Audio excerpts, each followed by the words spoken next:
35(3) এই সেকশানে নোটিশ এসছে। কেউ যদি কোনো অফেন্স করে বা যদি কোনো কারণে পুলিশ স্টেশনের কোনো পুলিশ আধিকারিক কাউকে ডাকে বিশেষ কোনো জরুরিতে, সেক্ষেত্রে যদি 35(3)তে কোনো নোটিশ যায়, সেই নোটিশে কি করণীয়, বা দেখা যাচ্ছে আমি সত্যি কোনো অফেন্স করেছি, তো সেদিক থেকে সে নোটিশ অবশ্যই যাবে 35(3)তে। সেক্ষেত্রে কি করতে হবে, বা আমি এমন একটা অফেন্স করেছি যাহাতে 35(3) নোটিশ দেবেই না এবং অ্যারেস্ট করতে পারে, সেক্ষেত্রে কি করণীয়? প্রথম কথা হচ্ছে, যদি কেউ অপরাধ করে, মানে কোনো অফেন্স করলো, কগনিজেবল অফেন্স, সেক্ষেত্রে কিন্তু ওই নোটিশ যাবে। আবার কেউ যদি নন কগনিজেবল অফেন্স করে, সেক্ষেত্রে নোটিশ যেতে পারে, আবার নাও যেতে পারে। এই যে নোটিশের ব্যাপারটা, আগে 41-এর নোটিশ আসতো, এখন 35(3)তে নোটিশ আসছে। সুতরাং ওই যে 41-এর নোটিশ আর এই 35-এর নোটিশ, এই নোটিশের বিষয়বস্তু এক। আমাদের ভারতবর্ষে যে অ্যামেন্ডমেন্ট করা হয়েছে কিছু সেকশন, আইপিসি, সিআরপিসি এবং এভিডেন্স অ্যাক্টের, এই যে অ্যামেন্ডমেন্টের মাধ্যমে সেকশন একটু চেঞ্জ হয়ে গেছে, কিন্তু বিষয়বস্তু প্রায় সব একই আছে। সুতরাং কিছু কিছু পরিবর্তন হয়েছে বিষয়। তো এই যে 35(3)র যে নোটিশ আসে, সেই নোটিশ এলে আমাকে কি করতে হবে, কি করণীয়? প্রথম কথা বলি, যখন কোনো আমরা অফেন্স করব বা অফেন্স করব না, এই দুটো বিষয় প্রথমে জানতে হবে। যদি আমি অফেন্স করে থাকি, সেই অফেন্স কোন লেভেলের অফেন্স, সেটা কি কগনিজেবল অফেন্স না নন কগনিজেবল অফেন্স, বেলেবল অফেন্স না নন বেলেবল অফেন্স, মানে বিচার্য বিষয় এবং বেল হবে না। যদি তেমন কোনো অফেন্স হয়ে থাকে, সেক্ষেত্রে এই নোটিশ দিতে পারে, নাও দিতে পারে, ডাইরেক্ট অ্যারেস্ট করতে পারে। যদি বেল হয়ে যাওয়ার কেস এবং নন কগনিজেবল, যেটা বিচার্য বিষয় নয়, তো সেক্ষেত্রে এই নোটিশ দিয়ে ডাকতে পারে পুলিশ স্টেশনে। যে ব্যক্তি অপরাধ বা অফেন্স করবে, তাকে কিন্তু এই 35(3)র এই সেকশানের নোটিশ প্রোভাইড করে তাকে থানায় ডাকতে পারে এবং ডেকে তার কাছে বিষয়বস্তু জানতে পারে। এখন এই নোটিশ পেয়ে কেউ অ্যাভয়েড করবেন না। থানা যদি ডাকে, অবশ্যই গিয়ে সে বিষয়ে কথা বলুন। আর যদি নোটিশ না আসে, অযথা যদি নোটিশ না আসে, কেউ বললো যে না তোমার নামে নোটিশ হয়েছে বা তোমার নাম আছে, তুমি থানায় যাও, এরকমটা একদমই করতে হবে না। যদি সেই থানার পুলিশ কোনো ফোন করে বা ডাকে একদম সরাসরি, সেক্ষেত্রে যাবে। যদি কোনো ব্যক্তি, মানে যে ব্যক্তি থানার সাথে, আইনের সাথে জড়িত নয়, সাধারণ ব্যক্তি, সে যদি বলে যে থানায় আসতে, সে কথা শুনে থানায় একদম আসা যাবে না, আসার দরকার নেই।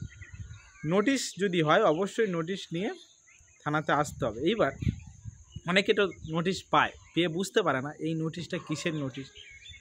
দেখব অনেক সময় এই নোটিশে অনেক সেকশন মেনশন করা থাকে।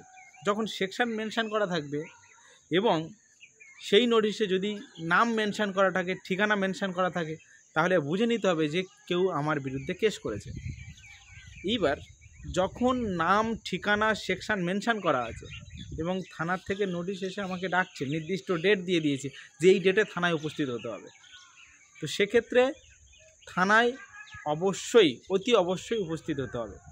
এইবার অফেন্সটা কি সে বিষয়ে নিজে যদি একটু জানাজানির চেষ্টা করে, সেক্ষেত্রে ওই সেকশানগুলো গুগলে সার্চ করে দেখা যেতে পারে, বা আইনের যে বই রয়েছে সেই বই পড়ে জানা যেতে পারে যে এই সেকশানগুলো কী। প্রাথমিক অবস্থায় এগুলো জানা যায়।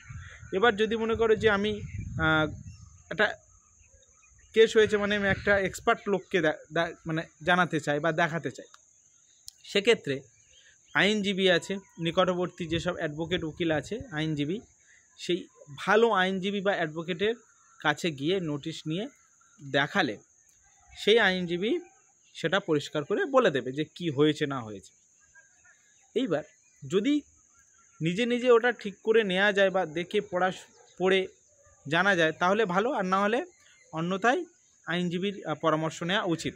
এইবার যখন নোটিশ আসলো, দেখলাম, জানলাম, পড়লাম, বুঝলাম বা আইনজীবীর কাছে গেলাম, তারপর যদি সেটা বেলেবেল হয়, নন বেলেবেল হয়, কগনিজেবল হয়, নন কগনিজেবল হয়, যদি এই সব টেকনিক্যাল টার্ম যেগুলো রয়েছে এইগুলোর বিষয়ে আমি যদি জেনে যাই পরিষ্কারভাবে, তাহলে আমার এই নোটিশে যে সেকশান আছে সেটা কি বলতে চাইছে, কি হতে চাইছে, ভবিষ্যতে কি হতে পারে, এটা কিন্তু পরিষ্কার হয়ে যাবে যদি আমি এইসব বিষয় সেকশান পড়ে বুঝে যাই বা এক্সপার্টের দ্বারা জেনে যাই, মানে আইনজীবী বা অ্যাডভোকেটের দ্বারা।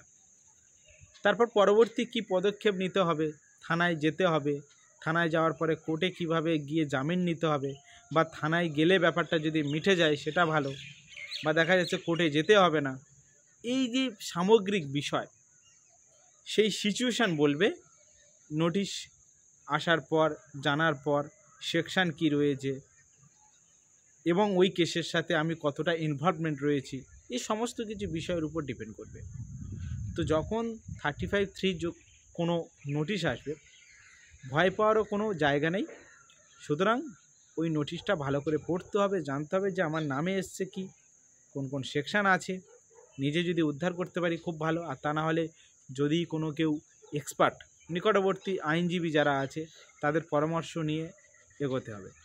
তবে এখানে যদি কোনো থার্ড পারসন যারা আইন পড়েনি বা জানে না, সেই সব ব্যক্তির কাছে একদমই যাওয়ার দরকার নেই। মামলা হয়েছে মানে ডাইরেক্ট থানা এবং অ্যাডভোকেট, এই দুটো ব্যক্তির টাচে থাকলে আমার মনে হয় মামলা বা যে কেস হয়েছে সেটা কিভাবে সমাধান হবে, কিভাবে তার থেকে আমরা রিলিফ পাবো, সেসব বিষয় জানা তো যাবেই এবং টোটাল সলিউশন হয়ে যাবে। তো 35(3) যদি কোনো নোটিশ আসে সেক্ষেত্রে চিন্তা বা ভয় পাওয়ার কোনো প্রয়োজন নেই। একদম প্রাথমিক অবস্থায় যা যা করণীয় আমি এই ভিডিওতে বলে দিয়েছি। সুতরাং এইগুলো করলে বাকি স্টেপ কিভাবে কি এগোনো হবে সেটা তো পরিস্থিতি বলে দেবে।